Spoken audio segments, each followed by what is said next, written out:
ஆனா என்ன இருக்குது இவனுக்கு? பயம். பயம். கர்த்தருடைய பிள்ளையே, தேவன் பேசிட்டாரு, அவர் பரிசுத்தரா இருக்கிறாரு, இவரும் பரிசுத்தரா மாறிட்டாரு.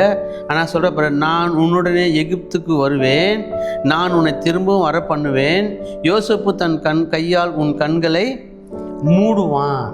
என்னன்னா இங்க வரணும். இப்ப யோசேப்பு அழைக்கிறாரு, இந்த இடத்துக்கு தான் வரப்போறாரு. இருந்தாலும் அவருக்கு என்ன இருக்குது?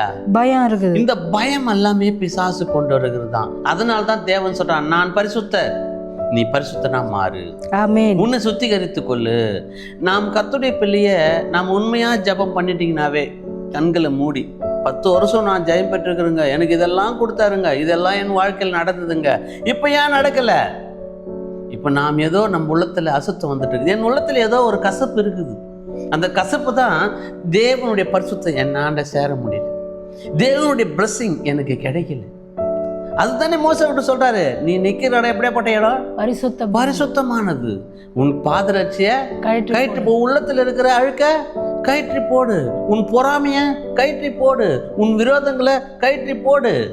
உன்னுடைய வேலை சாத்தில் இருக்கும், நீ யாரையோ ஒருத்தர் முறுமுறுத்துன்னு இருக்கணும், ஏதோ ஒன்று அவனுக்காக நம்ம திட்டம் தீட்டு இருப்போம். அதெல்லாம் தேவனிடத்தில் ஒப்பு வைங்க. பரிசுத்தரே, தேவனே,